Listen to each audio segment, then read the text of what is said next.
भंडाऱ्यात भीषण स्फोट झालेला आहे। 8 जणांचा या स्फोटामध्ये मृत्यू झालाय। भंडारा जिल्ह्याच्या जवाहर नगर येथील आयुध निर्माण कंपनीमध्ये हा स्फोट झालेला आहे। मृतांचा आकडा आणखी वाढण्याची शक्यता वर्तवली जाते। या कंपनीत दारू गोळा तयार केला जात होता। भंडारा जिल्ह्यातील आयुध निर्माण कंपनीमध्ये भीषण स्फोट झालेला आहे। यामध्ये 5 लोकांचा मृत्यू झाल्याची प्राथमिक माहिती समोर येते, तर 5 ते 7 लोक जखमी असल्याची देखील माहिती आहे। कंपनीमध्ये काम करत असताना सकाळी 11 वाजेच्या सुमारास हा स्फोट झाला। या स्फोटाचा आवाज इतका जवळपास 5 किलोमीटर पर्यंत नागरिकांना ऐकू आला आणि त्यामुळे या स्फोटाची तीव्रता किती भयानक असेल हे यावरून कल्पना करू शकतोय। या कंपनीमध्ये दारू गोळा निर्मित होतो।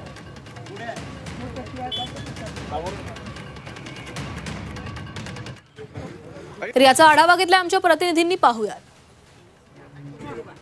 भंडारा जिल्ह्यातील आयुध निर्माण कंपनीमध्ये भीषण स्फोट झालेला होता आणि सकाळी 11:15च्या सुमारास स्फोट झालेला होता। आपण सध्या कंपनीच्या मागच्या भागात आपण पाहू शकतो ह्याच ठिकाणी जो आहे स्फोट झालेला होता सकाळच्या सुमारास। आणि हा जो रस्ता आहे ग्रामीण भागाचे लोक आहेत जाणं येणं करतात ह्या रस्त्याने, आणि एका प्रत्यक्षदर्शीने सुद्धा सांगितलेलं होतं की याच ठिकाणून जात असताना त्यांना स्फोटचा आवाज आला आणि त्यांनी ते व्हिडिओ घेतला होता। पण आणि कंपनीचा जो वॉल कंपनी त्याच्या मागच्या साईडला हा जो पत्रा आहे टीना जवळपास 1 इंची जाडा आहे आणि हा बाहेर उडून पडलेला होता। आणि हा इथं ह्या ठिकाणी आपण पाहू शकतो की किती भयानक स्फोट असेल। 1 इंची जाडा पत्रा ह्या ठिकाणी पडलेला आहे आणि त्यामुळे ह्या स्फोटाची भीषणता किती असेल ह्यावरून लक्षात येईल। जवळपास 8 लोकांचा आतापर्यंत मृत्यू झाल्याचा असल्याचा प्राथमिक अंदाज वर्तवण्यात येत, तर 5 लोकांना जखमींना बाहेर काढलं आहे। काहीला भंडारा तर नागपूर ह्या ठिकाणी हलवण्यात आल्याचंही प्राथमिक माहिती आहे। तर ती जी इमारत ज्या ठिकाणी स्फोट झाला ते संपूर्ण इमारत जमीनदोस्त झाली आणि त्या ठिकाणी JCPच्या सहाय्याने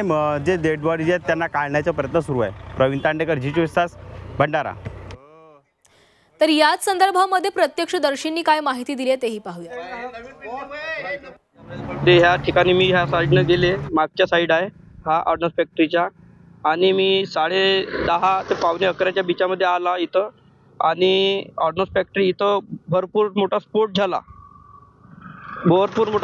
इथं, आणि पूर्ण आग दिसत होती। आणि माझ्या मोबाईलने पूर्ण व्हिडिओ घेतली ह्या ठिकाणी इथं उभा राहून।